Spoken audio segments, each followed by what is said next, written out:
You are entering the Nihilverse with your hosts Gustavo and Rodney Perry. This episode has been brought to you by the Society of Namecoin. No.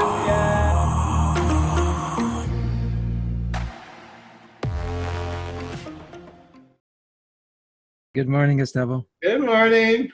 How you doing? We're doing all right. How are you? Good. Good. So we're gonna enter into a new section of our book, of Okay. The Nothing of Religions. Oh, this is fun. Uh, It's good stuff. well, this is a lot of this is a little easier for me to talk about because I spent so much time in my life looking at religion. So this will be fun. This will be good. So the Nothing of Religions, just to recap a little, or we had found that nothing. Once we started looking at nothing in science, we found that it was everywhere, Right. throughout the history of science, well before modern science. Even the issue of nothing was very important.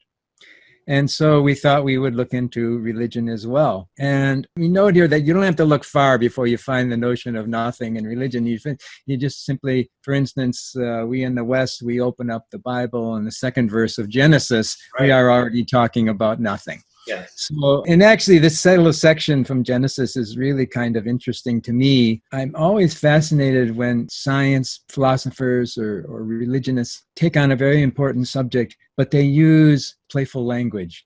And so I just like to look at that. And so this is the case too. In the second verse in Genesis, it says that the earth was a formless void and darkness covered the face of the deep, a famous phrase. And the phrase void without form translates the Hebrew tohu vavohu. Tohu carries all the meaning. The verse word carries all the meaning. It means an empty, formless void. But vohu has no denotative work to be done in that phrase at all. It's simply a rhyming word.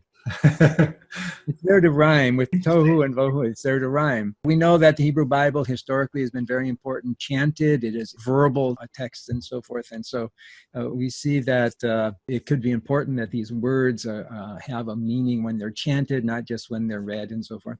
So as an interesting point to interject there, so vohu, could we say, is a nothingness that is used to emphasize something else? Yeah, absolutely. It has that rhythm of nothing and nothingness. Yes. Right.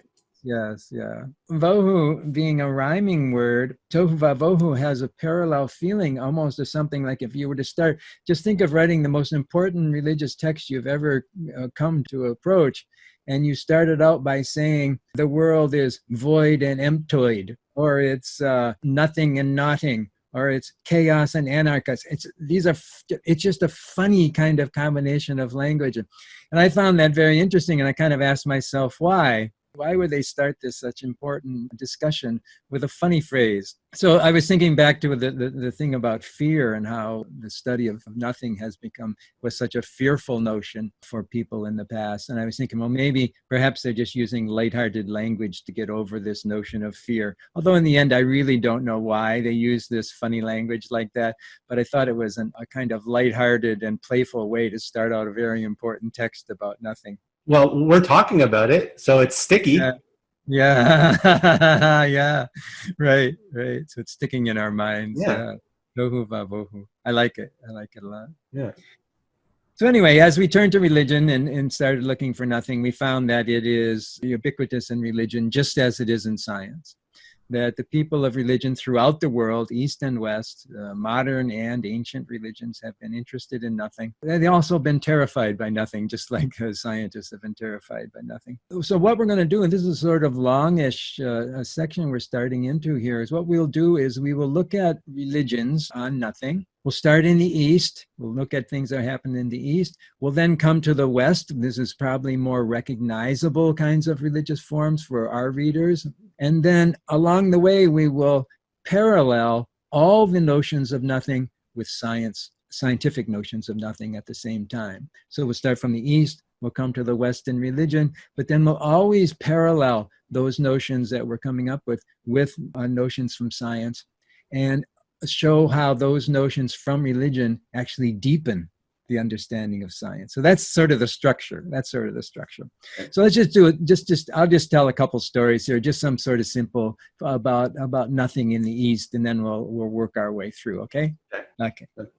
So let's just start with Buddhism. Buddha was born up in India, up near Nepal, 500 or so, 550 BC. It changes BCE in the academic language.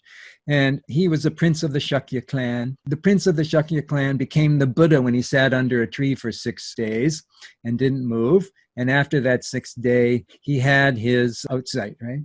His outsight was that, this self that my Hindu teachers and history has been telling me is the essence of me actually doesn't exist at all. The self doesn't exist at all.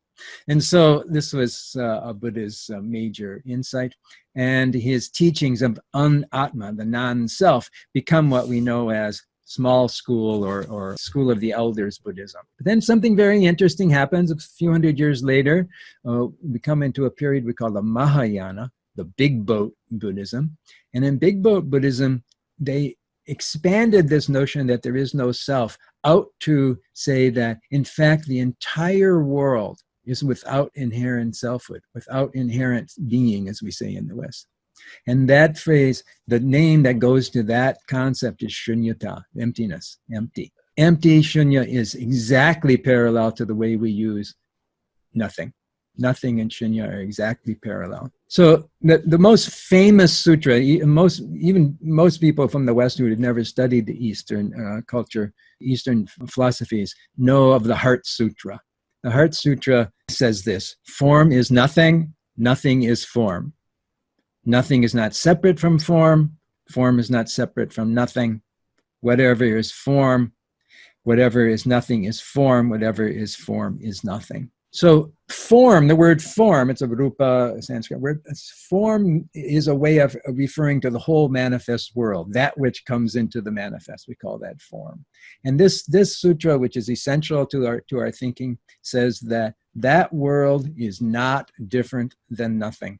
Mm-hmm. Nothing and the world are permeating one another. They are not separate, never divided from one another. Very important concept. And we'll see when we critique the popularizers, this is a place where the popularizers are unfamiliar with this kind of thought. For the popularizers, when nothing gives birth to something, as they say it, even that's a problematic, but let's let that go for a minute. Then nothing is gone. Right. There is no nothing anymore because we have something. Right. The Buddhists say that no, nothing and something are inherent to the nature of existence. So let's just do one more quick kind of look at that. I don't want to get too far into all these things, but so historically, there's a really nice way of looking at how Buddhism moved in the world. So by the time Buddhism went across the water to China, that form of Buddhism was called dhyana. Dhyana means meditation. Now, in the East, they often drop the final A on the end, so they called it Jhan. So when they got to China, started teaching in China, the Chinese heard the word Jhan as Chan. So Jhan Buddhism from India became Chan in China. And when it worked its way across China, Korean Peninsula, and out into Japan, the Japanese heard that word Chan, and they called it Zen. So Zen is a form of Buddhism that we know of in Japan. So there's one thing that is, and everybody knows the word Zen. That's why I thought I'd tell that little story. It has a history anyway. Right. And so Zen is very interesting for our discussion because Zen, they're a very minimalist culture, this religion culture in Zen.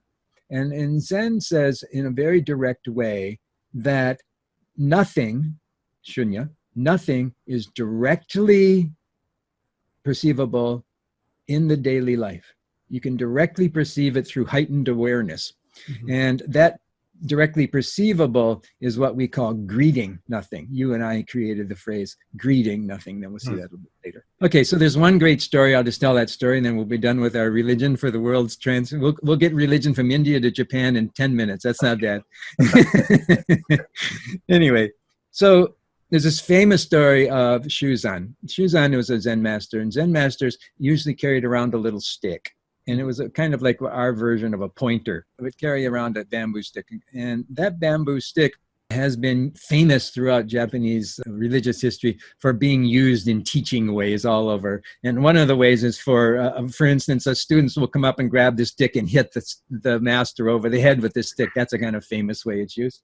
But anyway, the Shuzan did this a famous thing in order to raise the awareness, bring his students into a heightened state of awareness. And that bringing that student into the heightened state will allow them to see the nature of nothing. And so he holds up his bamboo stick and he said, "What do you call this?" And the students know that if they call it a bamboo stick, they are not including nothing in it. They're separating from nothing. But if they don't call it a bamboo stick, then they're denying that it has any reality at all. Right. So you have a master who you've been with for years. That master has amazing reverence in your life. That master holds up a stick and asks you to say something that you cannot say. That is one of the most famous notions of bringing students to an awareness where they will perceive the nature of the stick unseparated from nothing in a way that they can't communicate with words. That's the state of heightened awareness. Okay, so there's some interesting, just a little bit of discussion there about how nothing showed itself in different ways across Asia and so forth. And the Zen form that we talked about is basically saying that you can greet nothing in the daily life. You can, in fact, have the greeting of nothing.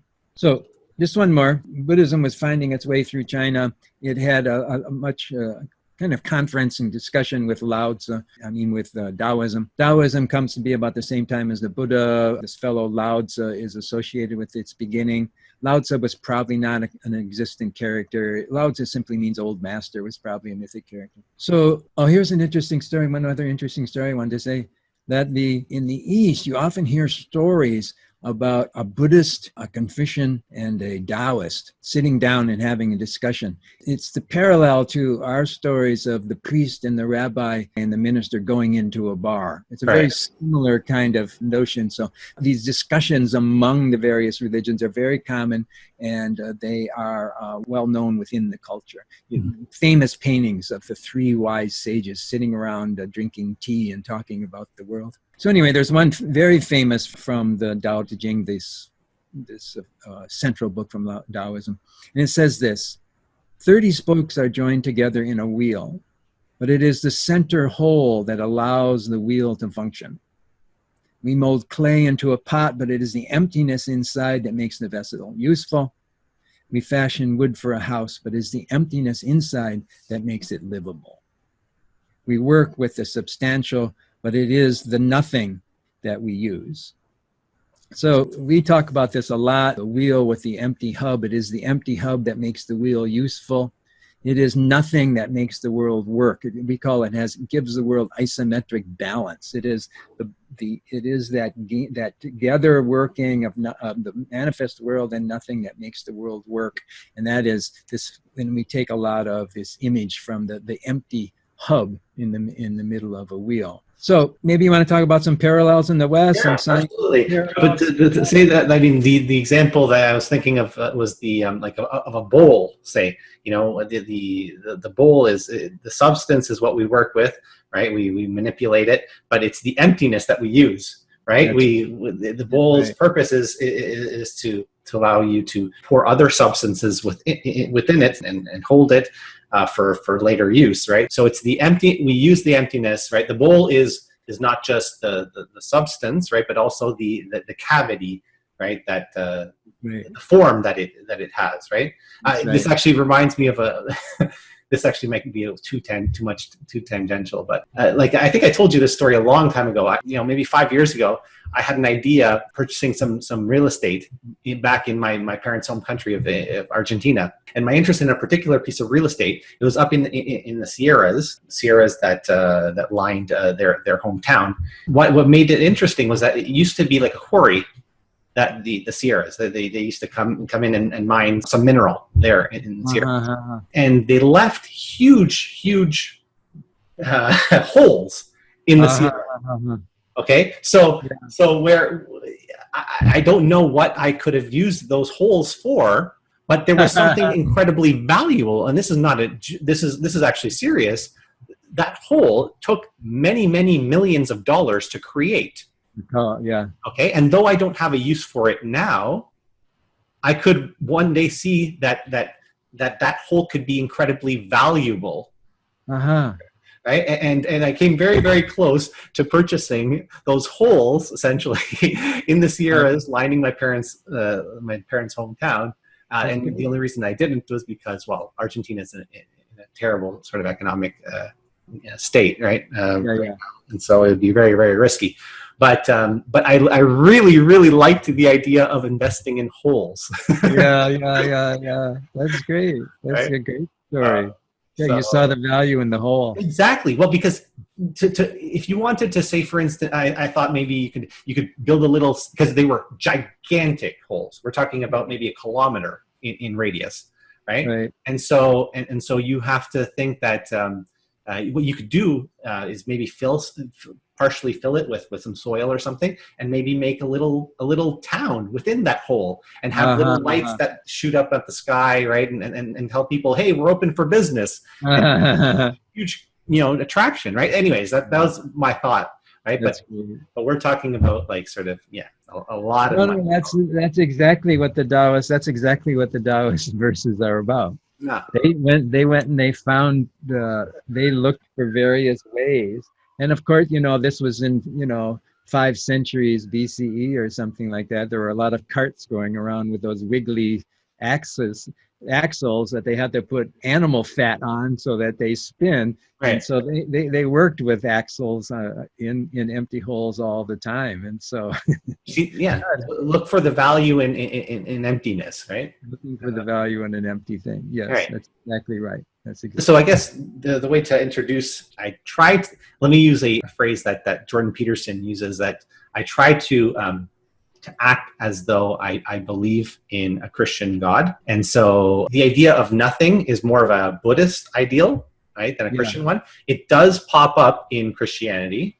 I'm talking New Testament Christianity, because you've identified that in Old Testament Christianity, it's there in Genesis. But in New Testament Christianity, it's in no more of a conspicuous place than in the doctrine of kenosis. And the doctrine of kenosis is something that really, really sort of kind of shook me at my core.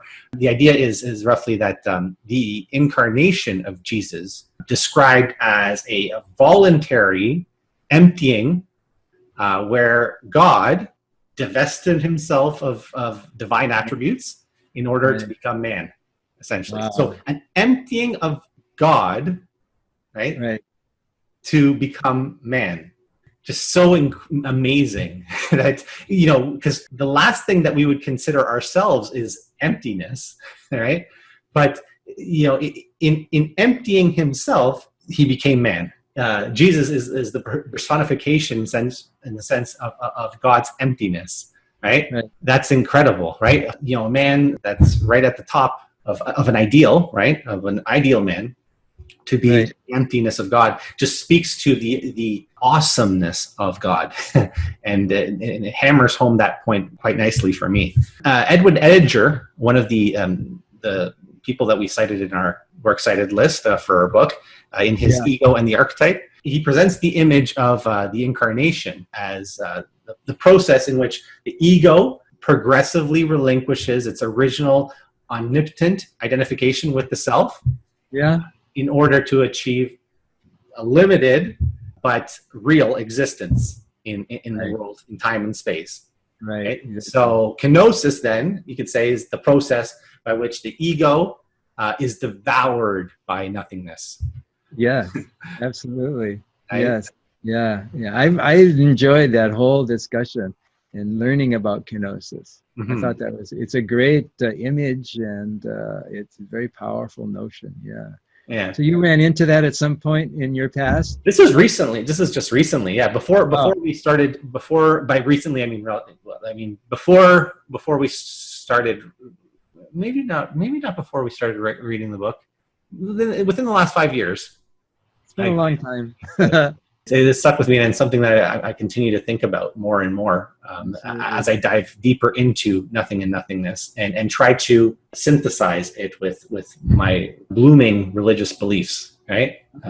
Cool. How is it that this idea can inform my belief and my appreciation for everything that is? One other place that I can sort of identify nothing in Christianity and the fear of nothing specifically that you spoke of is maybe, and this is something I ask you too, right? Like, do you understand how people, right, who don't believe in an afterlife fear death? Like, do you understand why fear death, right? Yeah. Because if you don't believe in an afterlife, then there's nothing to fear. This is not cute. There's nothing. Yeah. Right? So why should you fear anything? Right? The moment of death is part of life. Yeah. And then you're not. Then there's nothing else. Yeah. So why are you worrying about it? Why are you worrying about it? Yeah.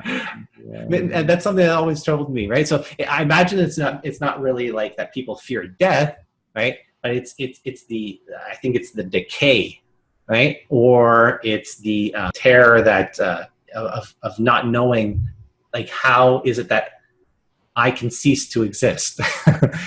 You know, it's got to be one of those two. It's not really the death itself, Right. right? What does it mean to permanently lose consciousness? Yeah. Right. Not being able to know or to be known. Right. These might be terrifying, but I think that one of the purpose of this book is to release that need to know, right? Need to know in any sort of objective way. Yeah. Right? Well, the process of our self, our person, and our life dismantling is inherently terrifying. The dismantling process is sure. I'll accept that. Yeah, for sure. Like letting go of yourself is terrifying. But but that's you see that then it's no longer being fearful of death, right? But it's fearful of yourself or lack thereof, right? Yeah, I think it's a very visceral thing. Yeah, very visceral in this spirit there. So, yeah, I mean, I don't know if you wanted to talk about the science of rarefying or. So basically, so I guess because I'm more of the person with the science background, you're the person with the religion background. So rarefying and kenosis are two very parallel processes. So, yes, yeah. So they go together. So I think that this is something that you might have coined, and I really like it. And I think that this is an idea that will stick with others. So they'll start to see it in other places in scientific literature, right? Mm-hmm. This idea of a rarefying principle, right? More time elapses, right? As the further and further that we go in the future, the rarer and rarer matter becomes. If we just to start with, let's start with atoms, even though it starts before then, right? So that the entire universe for the ancients was composed of atoms. So that there is no vacuum. There is no because nature abhorred vacuum. So that in some way that the entire universe was filled with atoms. By the beginning of the 20th century, the Rutherford experiments, we found science accepted that the atom could be now we could zoom in further, right, and resolve that it's no longer atoms that are the most, I guess, essential or elementary units of matter, but now it's protons and electrons. Right. And with a huge space in between protons and electrons. Right. This was an epiphany that came to me about like sort of the Rutherford model might be not just like a model of the atom, but actually a model of the void or the vacuum. Yes. Right? This is the first time that the vacuum, that there was allowed to be in our minds space between stuff. Right. Essentially. Right. Okay, so we go from atoms to protons and electrons. And then what we did is we zoomed in further in the 50s and 60s and came up with these theoretical but experimentally verified particles called quarks, which come in different flavors and types. The one's called a charmed quark and another is called a strange quark. Right. I love the names. Right. And then in the 90s, 80s and 90s, we went even further down. So now it's no longer these little balls, like these little three-dimensional spheres, right? We now have strings, which are one-dimensional vibrations that essentially that every essential or every elemental particle that exists is really just a vibration, one-dimensional string. So even something that's even rarer, right? Because we had a three-dimensional quark, and now we have a one-dimensional string. Where do we go from here? Maybe a zero-dimensional point of sort, but I wouldn't be surprised. The idea is, though, that as time elapses, right, and as the further we go into the future, the rarer and rarer the universe is, the greater and greater it is that we are aware that the universe is void of matter. Right, exactly. Right? And teeming, certainly teeming with energy, right? That it's filled with fields of energy and electromagnetism and such, right? But less evacuated of matter, essentially. But this is important philosophically, right? Because the idea here, because matter we associate with the objective, right, world. And matter is something I can touch, I can hold on to and observe. Right. Less fields, we can observe them indirectly, like with iron shaving. We've all sort of seen this experiment done, right, with an iron bar, and we sprinkle some iron shavings on top of the bar, and we can see those field lines. But it's indirectly observed, right? We can't observe field lines directly. That's right. We need matter to unveil these hidden fields. So, but the tendency is to release ourselves from the shackles of matter and to accept more fields, right? These invisible lines that govern everything that we believe, right, and know. That's right. Very interesting. It's a fascinating notion. The less and less something becomes, the more and more we know about it. I mean, yes. One more very interesting scientific experiment. Yeah, sure. In the late 40s, there was a thought experiment at first, but it's since been experimentally confirmed to be true. That this idea of the Casimir effect. Have you heard of this? No, I know nothing. The idea is that you hold two plates in deep space in as evacuated a space as possible. Okay. Right? Yeah. Two plates. And you hold them very, very closely together. Okay? Thought was that there should be a force that pushes these two plates together. And the mechanism, right, which was believed to be the reason why these plates would come together is not due to gravity, which would be incredibly weak. Yes, a force, yes, that would exist between these two plates and have a tendency to bring, as we know, the law of gravity is that masses are attracted to one another in proportion to their mass, but inversely proportional to the square of their distance, so that the closer something is to itself, right, the stronger the force. But it's still still incredibly insignificant as compared to another force that exists beyond the two plates. And the mechanism by which this Casimir sort of what he imagined was that there are certain energetic states that can exist between those two plates. It roughly has to do with whole integer values of energy levels, right? So you can have 1 or 2, right? So you can have energy 1 or you can have energy 2, but you can't have energy 1.5 or 1.45. Okay. So there's a discrete number of energy levels that can exist between these two plates, right? But out beyond the plates is kind of like it's like an analog. There's an infinite range of energy levels that can exist beyond the plates. So there's more pressure, right? From even though we're talking about a completely evacuated space, right? Yeah. There's more pressure that exists beyond. So in the void, right, from the outside than there is from the inside. And so that these two plates would get pushed together. And it's experimentally confirmed, I think, in the 90s, right? Is that right? To be correct, yes. So I guess in reference to nothing and nothingness, right? So what was identified was that this vacuum is actually a false vacuum. So now this idea of there being a false vacuum, though completely evacuated of matter, we now recognize that there's more to a vacuum than just the matter within it, right? Okay. There's energy and fields that space carries that can have real effects on real objects. And so that's another interesting way of how how nothing is can have a real effect on science. Right. And I think that, again, with the rarefying principle, right, we're going to see more and more discoveries like this, like the Casimir effect, that nothing shapes the evolution of the physical world. Well, no, I don't. That's great. That's a great one. I never heard that before. Is there something that you would like to add, or should we hop on pop?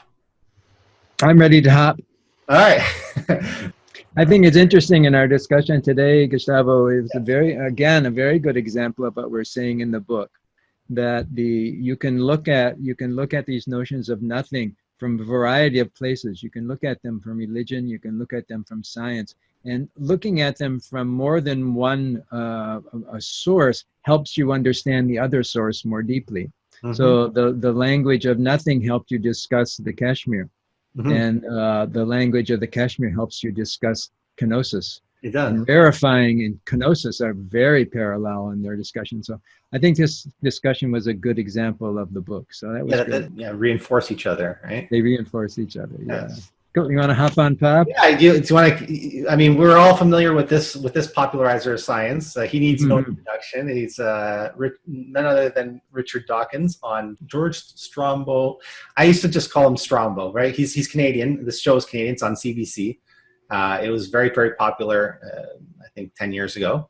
And he's here interviewing Richard Dawkins. So let me share a screen. Let's see what Mr. Dawkins has to say. I think this was just following his publication of The God Delusion. Right. Yes. I think this was an attempt to deal with the God delusion. Yeah. Right. So here we go. So we're going to cut this up into two little segments. Okay. So right off the bat, what's wrong with, in your opinion, with believing in a God, regardless of who the God is? I think it's false. I think that it's a matter of belief without evidence. And as a scientist and as an educator, I like the idea that we believe things because there's evidence. There's such a lot of evidence available now at the beginning of the 21st century that it's a real shame, it's a tragedy to base your life upon something for which there is no evidence and never was any evidence, when the real truth is so wonderful. Well, I suspect that the argument they would make is that because it's absurd, that's why it's faith. Right, that if it was evidentiary, you would require no faith, and it would be fact, and that would be missing the point of religion. That's absolutely right, but that's not a point in its favor, is it? Well, it's whatever gets you through the night, isn't it, ultimately? Well, no, I mean, for me, what matters is the truth. The scientific truth. What other truth is there when we're talking about the universe, when we're talking about the nature of life? Of course, there are other sorts of truths like moral truths, or maybe they're not truths at all, but they're not scientific. But I think if we're talking about the universe, about what reality is, about what life is, then truth means scientific truth. So let's sort of say, what comes out here, things that stick out most. George asks him what's wrong with believing, right? And he goes, well, I think it's false. Dawkins should just listen to himself. And the reasons the reasons why he thinks it's false is because, he's saying, well, where's the evidence, right? Mm-hmm. Right. But the theist, that's not something that burdens the theist. Right. As much as it should burden Dawkins. Right. Exactly. Or at least that's how much, what he purports to, that the burden should be on him to sort of say, well, he doesn't need the evidence to sort of believe. He can't sort of say that the lack of evidence here is evidence of lack, right? Essentially. Yeah. He can't do that. Right. So at the very least, right, he can't use that as a reason why he thinks it's false. That's right. Right. That's right. Yeah. So that's one sort of point, right? He can't use the whole thing about lack of evidence, whether that be true or not, right, as evidence of lack. So, and then George, the interviewer, asks him, or just asks Dawkins to repeat himself. Only scientific truths are important. He's asking this question, right? And then Dawkins sort of answers, well, he wants to be very careful here, right? Because he's not quite sure, because by the tone of his voice, it's that he's not quite sure about moral truths. Are they truths that are independent of scientific truth? He doesn't seem quite sure at this time, right? Right. So he has to sort of, if these that even if you're sort of to stick to scientific truths as being the pinnacle, right? Whether there's no value in other truths, or is it that the only kind of truth that matters are those that can be experimentally verified, right? In which case, you might be asked the question, well, what some of the premises, like whether the scientific method itself is a valid way of inquiring about the universe, right? And if you say, well, it doesn't sound, I mean, it doesn't seem like that's a scientific truth in and of itself. Right. But required for you to sort of proceed to use the scientific method in discovering truths. And if you allow for something like the scientific method to be reasonable, well, by what criteria, right, do you deem it to be reasonable, and see if it applies to other things that might be thought of as true, right? And right, exactly. Right. So there's a lot. I mean, there's a lot of things with Dawkins, and I think it's important for us to sort of deal with people like Dawkins in their stringent ways, because I mean, we in our book say that it's important to take the teachings of religion, science, and philosophy all together in a pattern. And so one of the reasons it's good to bring up in a hop on pop section like this is we really do have to contend with people like Dawkins, who says that the science and the religion and philosophy part is simply not true. And therefore not worth looking into. When, of course, we know that as you go further into the book, when we look at people like Newberg and people like Hoffman, who do the neuroscience of vision and thought and experience, that we know that there is a lot of very good evidence toward a kind of knowledge that Dawkins doesn't accept. Right. And the other thing that's interesting to me is he's utterly lacking in humility. Mm-hmm. He is a stringent egotist. And I find that when I listen to him, I hear his words through my ears, but my heart and my stomach are tightening up because I don't like him. And I think that his approach does not, it allows for interesting confrontation. And, he has stepped onto a lot of stages since the God delusion and so forth. It allows him a lot of response, but I have a feeling he's not a very good teacher. Mm-hmm. And my sense is that he needs a little humility, and that we talk about also within a good science. So, I mean, those are just some things I think about. There's another clip, another part of this video that I was thinking about sort of showing. It's rather long, and I thought that maybe the only thing that I wanted to add to, that was covered in those 3 minutes or so was, I think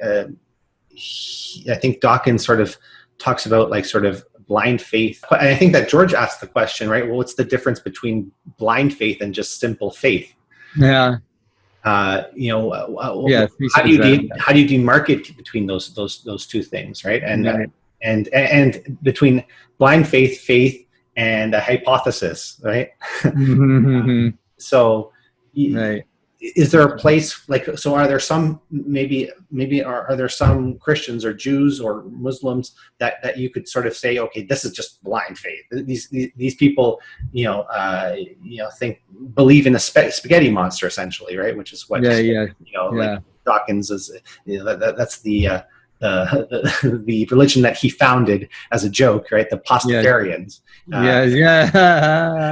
So you could say that a Pastafarian could be a person that has blind faith, right? But maybe some Jews and Muslims and Christians, maybe they're well educated, right? Have an appreciation for science and what it can bring to enrich one's worldview. Maybe they can be categorized as being faithful, right, without being blindly faithful. That's right. And then there's certain things that you can't really consider to be an element of faith, right? Those positions that you hold in your head, right, about like sort of what will happen in the future to the physical sort of world, right? That doesn't seem to be, for me, to be proper to be categorized as faith, right? When I have evidence, right, when I have physical evidence, right, to support my faith, that seems more like I'm now making a hypothesis about the future state of physical phenomena, right? So I would like to abstain from using faith or belief for those kinds of propositions, right? Those kinds of ideas. So anyways, a specific kind of nothingness is what separates the atheist from the theist. Okay. That is a space, right? With this space, right? So this I'm being fun here, like, so That's okay. atheist, the word atheist, and a theist is just a space. Yeah. Right? That's a specific kind of nothingness. Right? It's the Right. space that we can pause and reflect on what, if anything, happens beyond what we can objectively measure. Right? That's right. But unfortunately, our signal herein can only be confirmed by intersubjective experience, which we'll get into later. But Right. I just thought that it's fun. That is that's a sweet one. Yeah. That's a sweet one. Good one. Atheist and atheist. That's right. Right? A theist. Just a little pause. Just a little pause there. Yeah. Cool. So That's a good one. that's That's a good combination for our day. yeah, that's all I have for today. And A good discussion of science and religion. Really good. yeah, I look forward to going through the rest of this chapter and diving deeper into tohu vavohu. Okay. All righty. See you next week. See you next week. Bye-bye. Okay. Bye. Entering the Universe has been brought to you by the Society of Namecoin. Until next time. No.